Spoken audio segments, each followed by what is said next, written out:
Hello les amis, j'espère que vous allez bien, bienvenue dans ce nouvel épisode, je me présente, Ben Toubab, je suis auteur-illustrateur, je travaille principalement en auto-édition et en micro-édition, je fais du conte illustré, du livre illustré, roman illustré, tout avec illustré à côté, et du jeu de société, et micro-édition parce que je fais des petites quantités de ce que je fais, je tourne à peu près à un projet par an, donc du coup, des fois deux projets, je fais rarement plus de 200 exemplaires de mes bouquins et de mes jeux, et auto-édition parce que je gère tout sauf l'impression.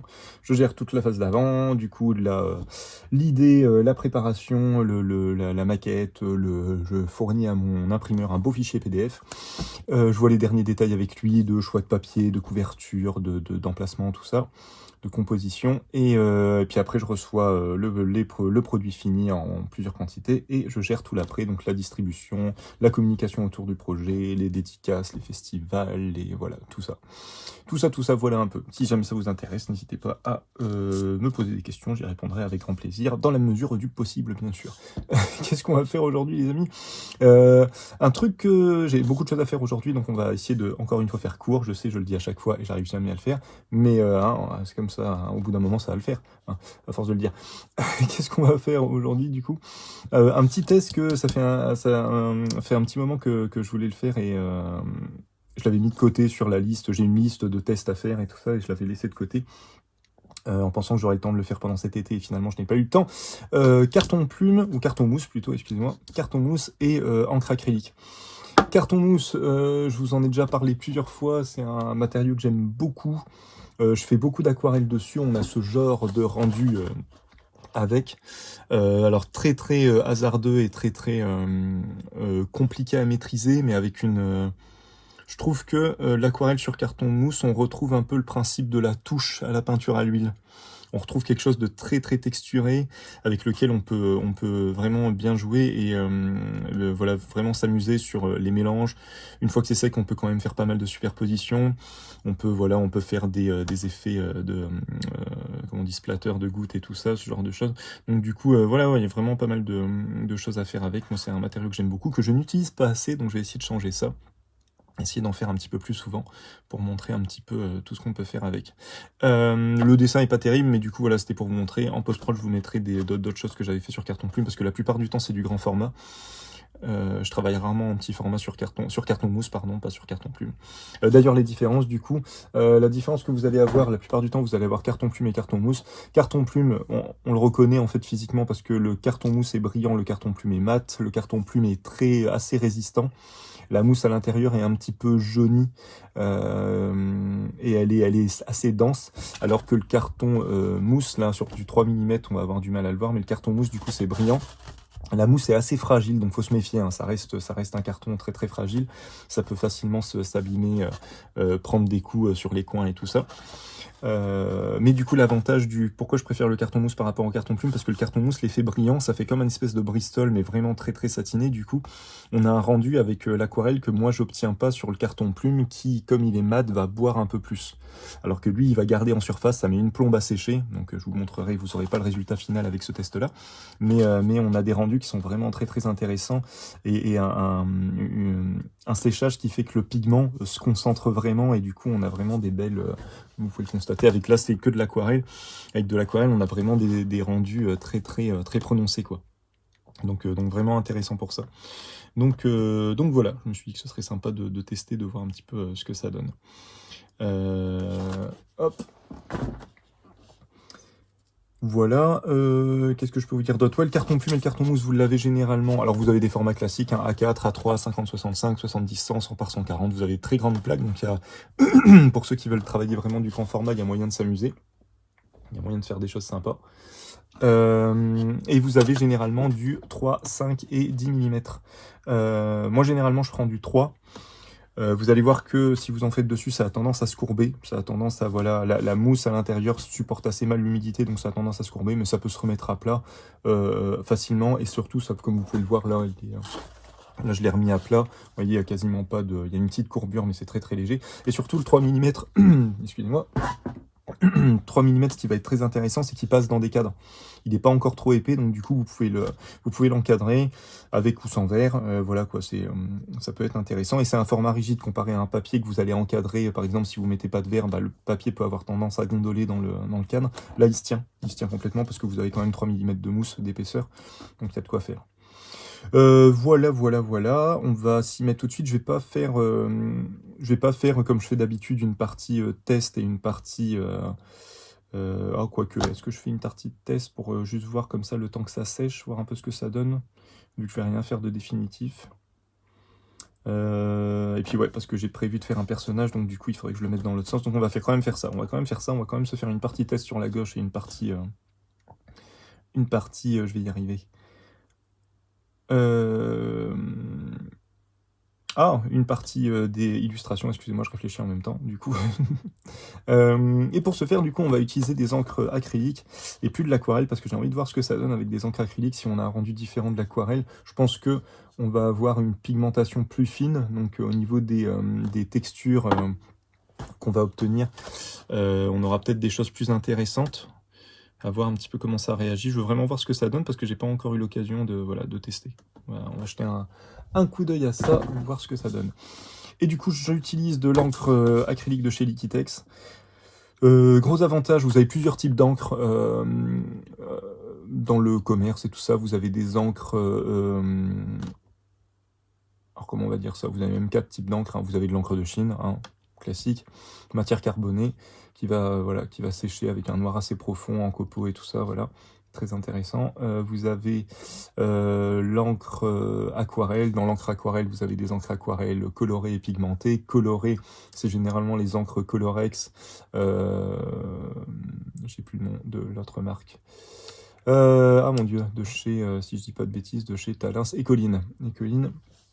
Qui ont des couleurs très très flashy, mais vont avoir tendance à mal vieillir au soleil, voire à passer. Vous avez des couleurs qui peuvent complètement disparaître si on les laisse exposer au soleil plusieurs années. Et du coup, vous avez les encres pigmentées en aquarelle, qui vont être plus intéressantes, qui vont avoir une meilleure tenue dans le temps, et elles sont moins plus intéressantes, pardon. Elles sont moins flash au niveau des couleurs. On a des couleurs saturées, mais moins péchues. Mais du coup une meilleure tenue dans le temps. Et du coup, vous avez les encres acryliques. Après, vous avez les encres à alcool aussi, en vrai. Mais on les utilise moins en tant qu'encre avec un pinceau. C'est plus dans des feutres. Et vous avez les encres acryliques. Encre acrylique, moi, c'est devenu un petit peu mon nouveau chouchou. Surtout les Liquitex sont vraiment belles au niveau de leur nuance. Et très intéressantes au niveau de leur pigmentation. Et surtout, encre acrylique, qui dit acrylique, dit polymère plastique, dit pigment, dit résistance à la lumière, plus. Alors on a toujours un risque, que les couleurs finissent par passer, mais on a quand même quelque chose de très intéressant au niveau de la résistance à la lumière. On va se faire juste une petite batterie de test. Je sais pas exactement ce que je vais tester sur le côté, mais c'est surtout que je dois faire un personnage et il rentrera pas dans ce format-là. Et là, vu comment j'ai cadré un petit peu les caméras, tout ça, si je change d'orientation, ça va être tendu. Donc on va rester comme ça. Et puis au final, encore une fois, tous ces tests-là, c'est surtout, le but, c'est pas de faire un truc magnifique. Le but, c'est surtout de vous montrer un petit peu, de partager un petit peu mes petites découvertes et puis de tester un petit peu du matériel. Voilà, tout simplement. Et là, carton plume, c'est un truc que je vois jamais. Je sais plus comment j'ai commencé à faire ça, mais je trouvais le support. Après, moi, je suis toujours en recherche de supports un peu particuliers. Et je fais des tests un peu sur tout, sur des cartons, sur du bois, sur des cartons d'encadrement, voilà, pas mal de choses. Et le carton plume m'a vraiment surpris et je trouvais vraiment la qualité intéressante. Au niveau du vieillissement, moi, mes plus vieux trucs datent d'une bonne dizaine d'années maintenant. Ils sont exposés chez moi et tout ça, encadrés, exposés donc à la lumière. Et il n'y a pas de vieillissement, ça jaunit pas. On pourrait croire que ça va finir... par s'abîmer, par jaunir, par se décoller potentiellement avec la chaleur, le changement de température. Pour l'instant, alors voilà, il n'y a pas non plus des changements massifs de température à la maison, mais ça bouge pas. Voilà, en 10 ans, ça n'a pas bougé. Je vous montrerai des photos. Ça n'a vraiment pas bougé, ça reste très résistant. Et surtout, ah oui, je vous l'ai pas dit, du coup, le but principal du carton plume, du carton mousse, c'est de servir en architecture. À la base, c'est pour faire des découpes, pour faire des plateaux, des murs, des toits, que sais-je. Et voilà. Donc du coup, ça reste quand même un matériau qui est censé voilà, se tenir dans le temps pour faire de la maquette ou ce genre de choses. Voilà, voilà. Combien coûte un pot? On est, ouais, je le mettrai en post-prod parce que j'ai plus les prix en tête, mais je pense qu'on est quand même à 8 euros, 7-8 euros le pot. Quelque chose comme ça, si je dis pas de bêtises. Ils ont pas de série, donc du coup, chaque pot est au même prix. Pareil. Je pense pas, non, je pense pas qu'il y ait de série, ça fait longtemps que j'en ai pas racheté. Mais on est à 8 euros le pot. Ça dépend, après, voilà, si vous en utilisez beaucoup, bon, ça va être beaucoup plus intéressant d'avoir de les faire soi-même en fait, hein, tout simplement. C'est tout à fait possible, hein. Moi, il y en a certaines, j'ai déjà fait des vidéos là-dessus où je prends des acryliques, notamment une gamme d'acryliques écologiques, du coup qui est sans plastique mais avec de la résine végétale, et j'en fais de l'encre acrylique. C'est tout à fait possible, ça tient dans le temps, une fois que c'est dans un pot hermétique, genre pot à pommade ou ce genre de choses. Voilà, ça tient très bien là-dessus, il n'y a aucun problème. Donc on peut les faire soi-même. Mais j'avoue que la qualité de couleur, le nuancier voilà, la qualité des encres à Liquitex sont très intéressantes. En plus, ce sont des encres qu'on peut utiliser dans pas mal de choses. On peut remplir des marqueurs avec. Le pigment est vraiment assez fin pour passer à travers pas mal de choses. Je m'en sers même dans un stylo plume qui est fait exprès pour ça. Mais voilà, pour vous donner une idée, c'est assez de l'encre. L'encre est assez chère, mais vraiment très intéressante au niveau de son utilisation. Après, bien sûr, faut en avoir l'utilité, sinon ça n'a aucun intérêt. Je suis en train de faire ça, mais je me dis, vu que je vais faire des petits tests, c'est peut-être pas une bonne idée. Ce que je vais faire, hop, c'est que je vais tous les ouvrir. Je vais essayer de les mettre là en attendant. Hop. Sans renverser, on va essayer. Hein. C'est encore le matin, je suis encore potentiellement maladroit. Plus maladroit qu'au reste de la journée. Hop, on va essayer de ne pas faire de bêtises. Et du coup, je me tâte si je vais pas faire ça pour Inktober. Du coup, j'avais pas trop d'idées là, et je vois que ça approche dangereusement, comme je le fais chaque année. Je me tâte du coup à faire pour Inktober toute une série d'illustrations sur carton mousse. Certainement en A4. Alors, problème, c'est que bon, c'est 3 mm, hein, donc dès qu'on en fait un peu trop pendant un temps, je travaillais quand même pas mal dessus, et du coup, quand ça s'accumule, bah, ça prend beaucoup plus de place que de la feuille classique, de la feuille d'aquarelle classique ou autre. Donc voilà, faut avoir ça en tête aussi.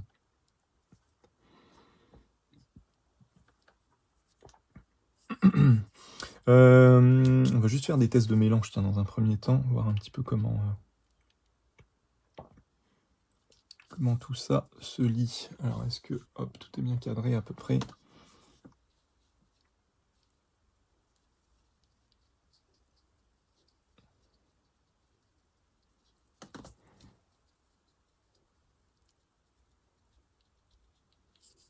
Essayer de faire un petit truc comme ça. Et qu'est-ce qu'on va faire? Hop. Petite dilution aussi, je pense que ça peut être pas mal pour voir un petit peu. Vous voyez, j'ai beau le diluer, on reste sur quelque chose de très très pigmenté. Comparé à d'autres encres qui vont rapidement s'atténuer, là on est sur quelque chose, vous voyez, je peux la tirer pendant un bon moment, elle garde en saturation, elle va gagner en transparence, mais elle va pas perdre, elle va pas devenir un peu pastel, quoi. Elle va garder vraiment en saturation. Du coup, ça reste une encre très intéressante. Ce que je vais faire, c'est que je vais faire hop, une partie, un trait qui va aller là-bas, et puis un autre trait ici, comme ça, on va voir un petit peu comment tout ça, ça se mélange. Ah oui, et pour ce faire, j'utilise un pinceau qui est à la base prévu pour de la calligraphie, c'est du poil de chèvre. Voilà, c'est un type de pinceau que j'affectionne beaucoup, beaucoup. J'utilise quasiment que ça.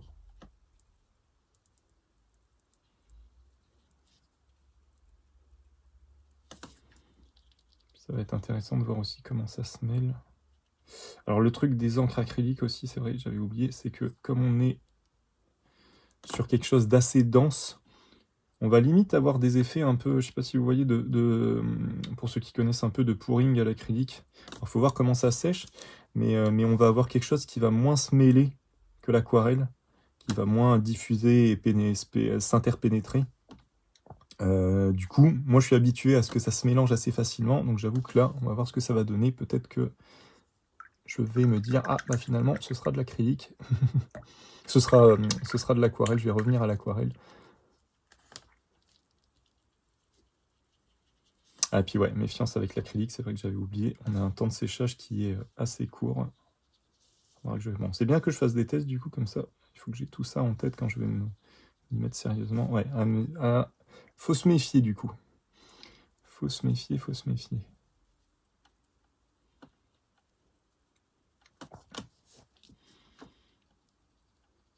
Ouais, parce que là, pour le coup, il y a des parties qui ont déjà commencé à sécher, du coup, ça fait un rendu assez bizarre.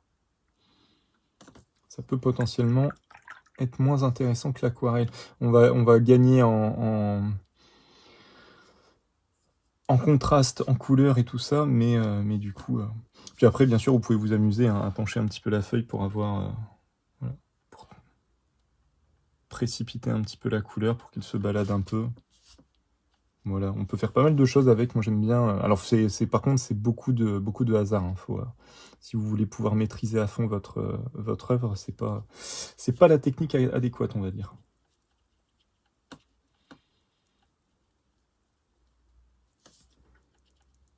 Là aussi, voilà, on va plus rien voir. Je vais peut-être essayer de le faire partir par là. Ouais, ça se mélange pas trop, hein. Donc on va voir un petit peu comment je m'en sors avec tout ça. Si ça se trouve, je vais pas aimer du tout.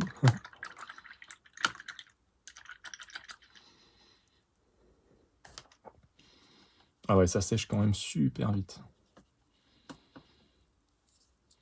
Ça sèche quand même super vite, donc méfiance. Ouais, si je veux faire des fondus, des trucs comme ça, va falloir que je blinde de flotte en fait. Ok. Ok, parce que là je suppose que, juste pour voir ce que ça donne, si je rajoute... Ouais, voilà, si je rajoute de la flotte, là je retrouve un peu le comportement de l'aquarelle avec quelque chose qui va beaucoup plus diffuser. Quand je l'utilise entre guillemets pure, bien qu'elle est déjà diluée, ça fait vraiment comme du pouring, ça fait des espèces de cellules un peu de peinture acrylique qui vont pas trop se mélanger, qui vont rester entre elles. On va falloir jouer entre les deux, on va voir ce qu'on arrive à faire. Je vais peut-être laisser les 3 pots ouverts et puis je vais jongler entre les 3 comme ça. Ce sera plus simple, du coup j'ai fait ça pour rien. Je vais l'utiliser quand même, hein, mais bon. Et on va voir un petit peu ce qu'on arrive à faire. Mis à part ça, qu'est-ce que je peux faire des effets un petit peu plus... juste un rendu un petit peu plus sec peut-être.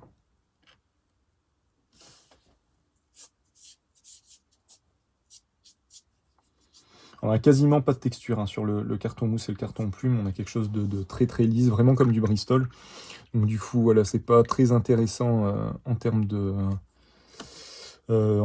texture physique. Mais du coup, tout ça, c'est pallié par la texture de mélange de pigments que vous allez avoir. Vous avez un séchage qui est un petit peu en picot comme ça, où vous allez avoir des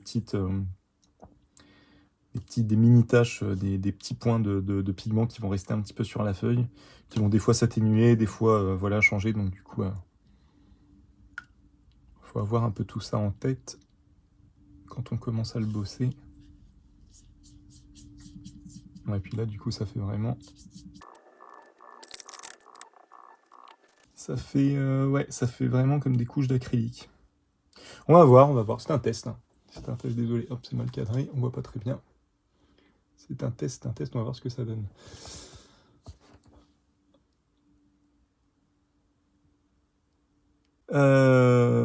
Et ben on va s'y coller les amis.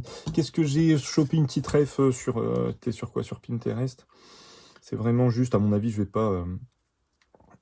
pas la suivre à la lettre, hein, mais je la trouvais intéressante au niveau de la forme. Donc on va voir ce qu'on arrive à faire avec ça. Je vais voir comment je la fais évoluer, tout ça. On va voir. On va tester tout ça les amis. Allons-y. Hop. Essayer de rester bien de ce côté-là. J'essaye de réfléchir si j'ai pas oublié de vous dire un truc, mais normalement non. Donc ouais, poil de chèvre, j'ai pas épilogué dessus, mais du coup très intéressant parce qu'on retrouve On retrouve un bon compromis entre martre et petit gris, pour ceux qui connaissent en aquarelle. Donc petit gris qui va être un poil qui va constituer généralement la plupart des pinceaux mouilleurs et qui va permettre une bonne rétention d'eau. Problème du petit gris, c'est qu'on perd entre guillemets en précision. Plus on va donner des coups de pinceau, plus le pinceau va se déformer et pas forcément revenir d'ailleurs pas du tout revenir à sa forme initiale. Donc après voilà, il y en a qui arrivent à travailler en précision avec ça, hein, voilà, il y a pas ça. Mais comparé à la martre par exemple, où la martre on a moins de rétention d'eau, mais par contre on a un poil qui se tient très nerveux et qui va vraiment rester qui est en pointe, en finesse et tout ça, c'est pas, voilà, en comparant les deux, la martre va être beaucoup plus intéressante pour du travail en finesse, et le petit gris beaucoup plus intéressant pour du travail en zone et les premières couches, quoi. Moi, généralement, c'est ce que je conseille, c'est de commencer par du petit gris en pinceau mouilleur et de finir avec de la martre pour les détails et pour du travail de ligne, par exemple. Voilà. Mais du coup, alors oui, du coup, je vous dis ça, et puis je rebondis pas, voilà. Du coup, poil de chèvre, très bon compromis entre les deux, parce qu'on a un bon pouvoir de rétention comme le petit gris, et en même temps, on a un poil qui se tient, quoi. Vous voyez? Comparé au petit gris qui va très très rapidement... Ah, j'ai fait des petites gouttes, c'est pas bien grave. Comparé au petit gris qui va très rapidement garder la forme qu'on lui donne, lui, le poil de chèvre, il est un petit peu plus rugueux, plus rigide. Donc on a quelque chose qui revient quand même un peu à sa forme. Donc voilà, moi maintenant je travaille quasiment plus qu'avec ça en aquarelle. Et limite j'ai besoin que d'un pinceau, quoi. Donc voilà. Donc c'est des pinceaux de calligraphie, hein, généralement, que vous retrouvez. Il y a Corrector qui fait ça, il y a Léonard qui fait ça, je pense. Bon, dans l'absolu, il doit y avoir Raphaël aussi. Mais voilà. Si vous avez jamais testé, je vous encourage parce que c'est assez intéressant. Allons-y, allez. Trêve de galéjade.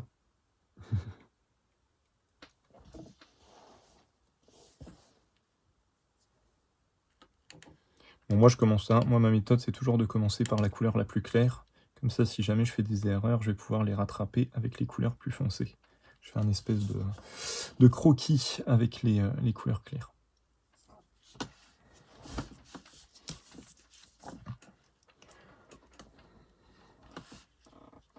Essayer de faire en sorte que tout passe aussi.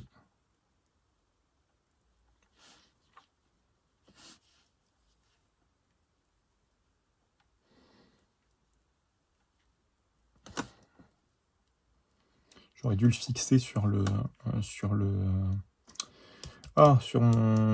ma table, parce que là, comme c'est lisse, le carton mousse, ça va avoir tendance à facilement bouger, quoi. Il n'y a pas trop d'accroche.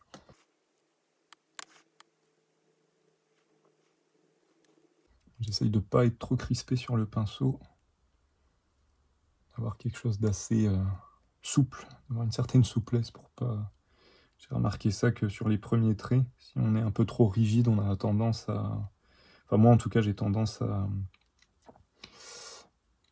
comment dire, à rendre certains coups définitifs et à plus y toucher. C'est assez bizarre comme truc, mais le fait de manquer de souplesse fait que après par la suite quand je vais faire mes autres coups, je vais pas oser revenir sur ce que j'ai fait ce que j'ai fait dans les premières couches, comme si j'avais déjà fixé le truc. Je sais pas pourquoi ça me fait ça, mais ouais.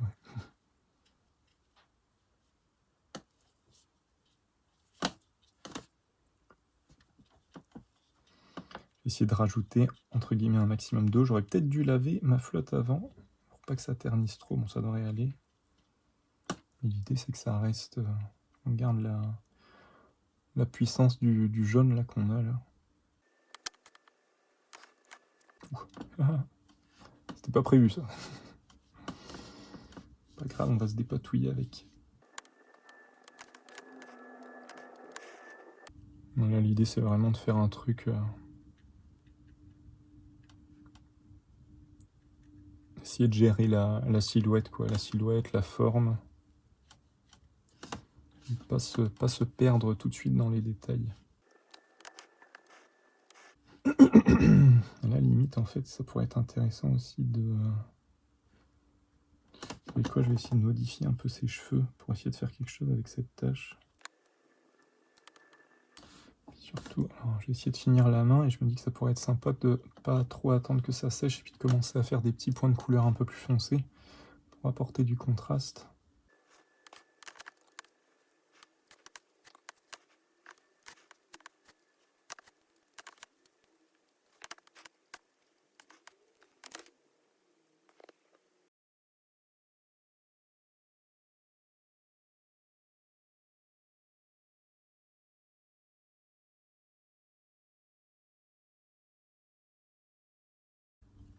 Là, l'idée, c'est que j'essaye de voir un petit peu les parties les plus sombres et essayer de les marquer un petit peu là pendant que j'ai quelque chose d'assez frais sur le support.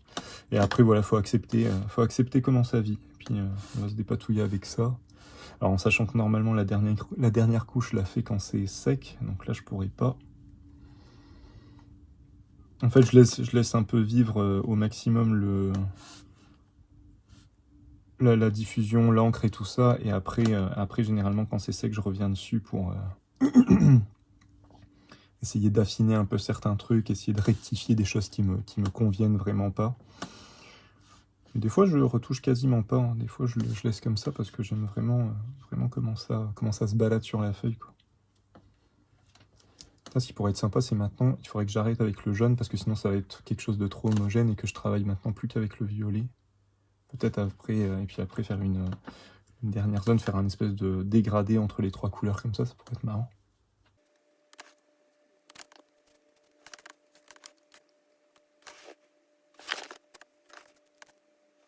Là, à mon avis, le ruban, il n'est pas aussi développé que ça, mais je trouvais sympa lui donner un peu plus d'espace.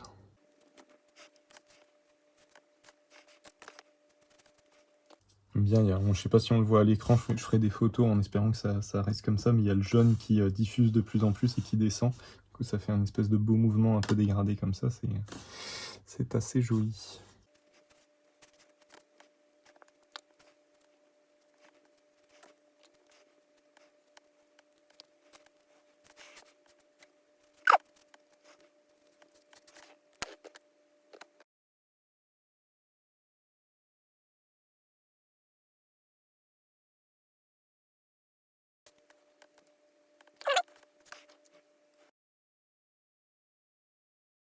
On va voir ce qu'on arrive à trouver.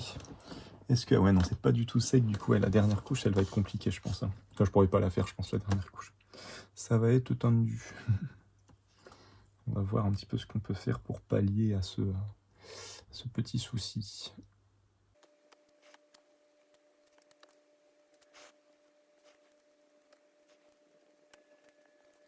Tiens, sur la dernière, ce serait marrant de revenir juste avec du jaune, justement. Essayer de bien finir cette partie-là.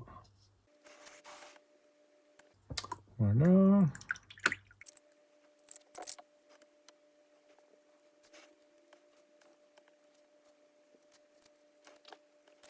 Je me dis, ça pourrait être sympa aussi. Elle a une ombre qui part un peu sur la gauche, là. Essayer de travailler l'ombre en dégradé entre le jaune et le violet, si j'y arrive.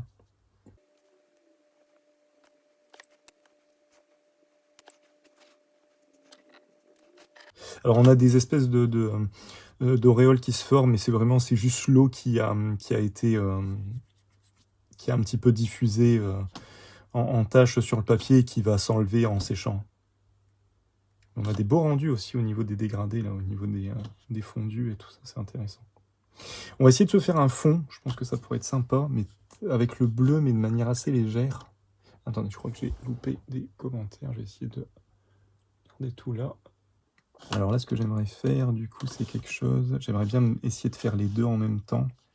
Alors, du coup, il faut vraiment que je perde pas de temps et que je blinde de flotte pour éviter que ça sèche et que j'ai des marques dégueulasses.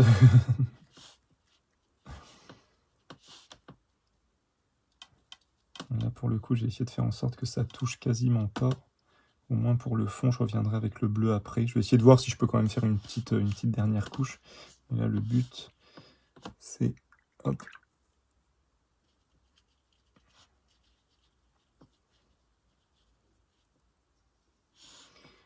Essayer de dégrader un peu au maximum le truc. La couleur. Je dis beaucoup de trucs, hein. Je dis beaucoup de trucs et machin quand je suis concentré et que du coup, je perds mes mots. Ah, vous voyez, ça, ouais, ça sèche quand même super rapidement, hein. Ça sèche quand même super rapidement. Je me dis que du coup, ouais, limite de l'aquarelle en tube. Je suis content de la saturation un peu de la couleur et tout ça, mais ça sèche quand même hyper rapidement. Du coup, ça marque très très rapidement le papier, donc bon. Ouais, ça fait moche du coup. Bon, bah au moins je le sais. Au moins voilà, je sais que Ouais, sur ces techniques-là, c'est pas intéressant. Du coup, bah limite, hop, on va faire un truc, c'est que du coup, je vais blinder de flotte, et puis je vais essayer de faire des petites... comment on dit ça? Des petits précipités d'encre.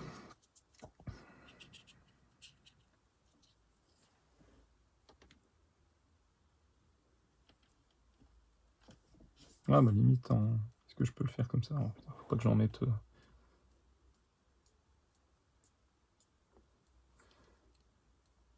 C'est un peu joué avec le feu, mais... J'essaye surtout de pas en foutre sur les caméras, le téléphone et tout ça. Généralement, je fais ça plutôt en extérieur ou avec un truc protégé autour. Là, encore une fois, voilà, pareil, c'est vraiment juste pour vous montrer les différentes possibilités, quoi. Puis après, il faut savoir s'arrêter, parce que sinon, ça devient n'importe quoi. Il le dit, il le fait pas. Hein. Allez, stop. Hop. Et on va essayer de se faire une petite dernière couche vraiment pour un peu en acrylique pur pour vraiment aller chercher le détail là où c'est possible parce que tout est encore bien humide. On va voir un peu ce qu'on arrive à faire. Après, je me dis, vu que justement l'acrylique se mélange, se diffuse pas non plus automatiquement, potentiellement, je vais pouvoir travailler dans le frais en finesse. On va voir. On va voir. Je vais attendre 2-3 minutes et puis on va voir ce qu'on arrive à faire. Les couleurs sont très belles, ouais, carrément. Mais les Liquitex, encore une fois, hein. Les couleurs de chez Liquitex, elles sont vraiment belles. C'est cher, mais c'est beau.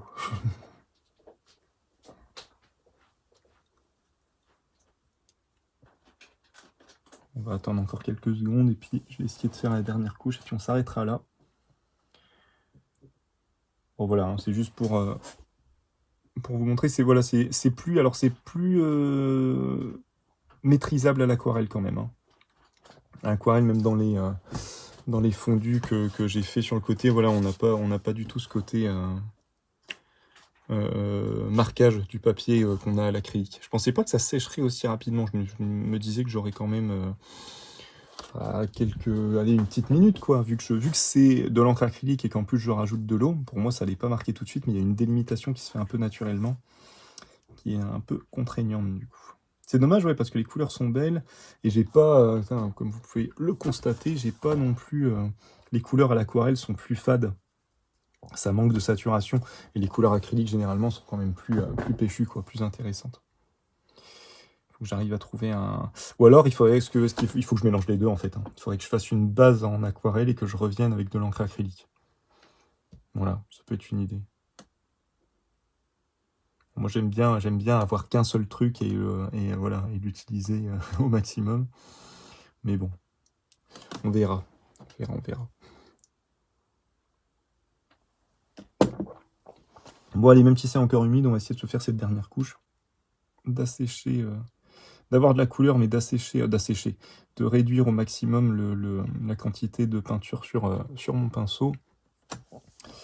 Et puis, on va voir. Alors, j'ai déjà... par quoi je commence? Par quoi je commence? Alors là, le truc, c'est que va falloir travailler... Bah, de toute façon, c'est quasiment que du travail à main levée. Hein. Ça aussi, faut le prévoir. Parce que du coup, là, si je pose ma pomme, je m'en mets partout. Il faut réussir à être précis à main levée.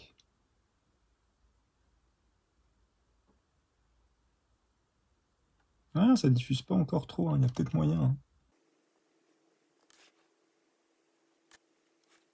Dans l'absolu, il faudrait que je sèche mon pinceau sur un mouchoir, mais ça me ferait gaspiller quand même beaucoup de peinture. On va éviter, on va essayer de ne pas trembler. Bon, après là, pareil, hein, je me casse la tête à le faire au pinceau, mais en vrai, on peut très bien attendre que ça sèche et revenir au micron ou au marqueur. C'est parce que là, j'essaye de vous montrer, entre guillemets, un maximum de choses dans la vidéo. Mais le mieux, c'est d'attendre. Hein. Attendre que ça sèche, revenir au marqueur. au micron ou ce genre de choses. Ça marche vachement bien, d'ailleurs, ouais, les microns, les pointes calibrées et tout ça sur ce type de papier, ça fonctionne assez bien.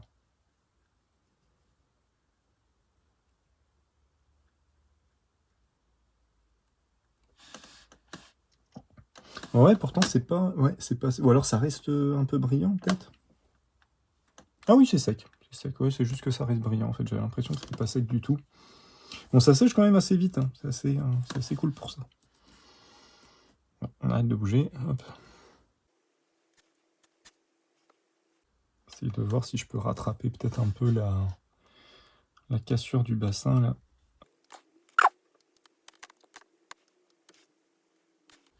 Là aussi, ce que j'aime bien avec cette technique, c'est que ça apprend un petit peu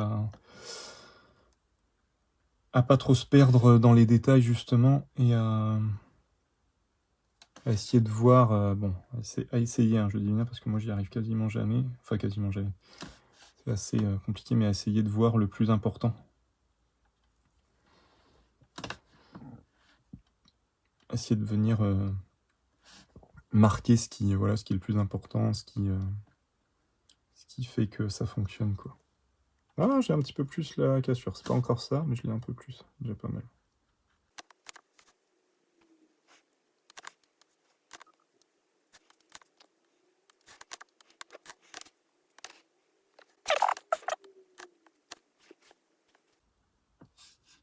Je vais essayer de reprendre un petit peu parce que là, je commence à être à sec. Hop.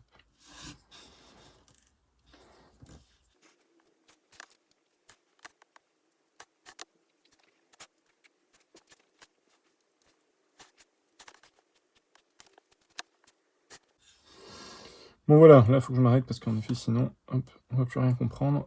Ça va être laborieux. Bon, on a réussi quand même à faire une troisième couche. Et puis voilà, en vrai, là, il faudrait que je revienne aussi avec du blanc. Là, l'idée, c'est d'attendre que ça sèche, vraiment, parce que là si je continue à faire des couches, vraiment, ça va trop l'assombrir. Déjà, là, celui-là, elle est fort sombre. J'ai un peu chargé en bleu. D'attendre que ça sèche, et puis après, de revenir avec du marqueur, avec du blanc, avec des marqueurs un petit peu acryliques aussi, un type Molotov, Posca et tout ça. On peut revenir dessus, délimiter certaines choses, aller un petit peu plus dans le détail sur certaines parties. Voilà quoi, on peut faire pas mal de choses. Voilà, écoutez, on est à la fin, on va s'arrêter là. Bon, c'est un peu, voilà, encore une fois, hein, c'est une technique un peu hasardeuse, mais je la trouve vraiment intéressante au niveau de la texture qu'elle apporte, de pouvoir...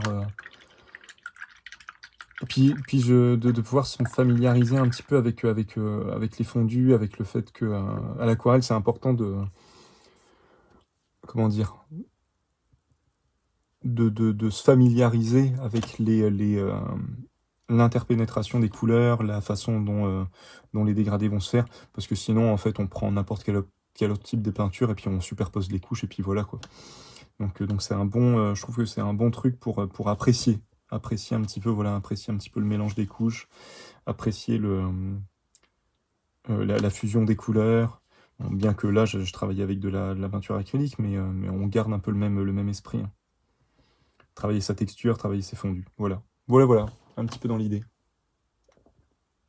Voilou. Ah, ça fait déjà 55 minutes, donc on va s'arrêter là. Voilà les amis, on arrive à la fin, j'espère que ça vous a plu. Bah voilà, donc petite technique pour ceux qui n'ont jamais testé, voilà, je vous encourage à même tester sur un petit format, parce que le carton plume en soi, c'est pas quelque chose qui coûte cher. Oh là là, j'avais pas prévu ça, par contre, c'est un peu séché, c'est pas grave. C'est un peu séché sur les bouchons. J'espère que ça va pas être gênant pour... Ah ah, ça j'avais pas prévu ça par contre. Et hop, l'avantage, c'est que c'est quasiment sec. Ça aurait pu être pire. Oui, donc ouais, je disais, avant d'être perturbé là, à vouloir faire trop de choses en même temps. Carton mousse surtout de base, les formats A4 et A3, on est à 2-3 euros la feuille, même pas. Donc c'est vraiment pas excessif au niveau du prix. Donc voilà, donc ouais, tester. L'avantage en plus, c'est que vous pouvez avoir du grand format, pareil, dans les 5-6 euros, quelque chose comme ça, je crois, le 50-65. Donc voilà, pour du grand format, ça peut être intéressant de travailler, si vous voulez justement travailler du grand format avec des encres ou à l'aquarelle, et pouvoir un petit peu, voilà, vous amuser à bas prix, entre guillemets, ça peut vraiment être intéressant. Ça. Ouais, donc carton mousse, hein, surtout pas carton plume, parce que le carton plume a vraiment pas le même rendu.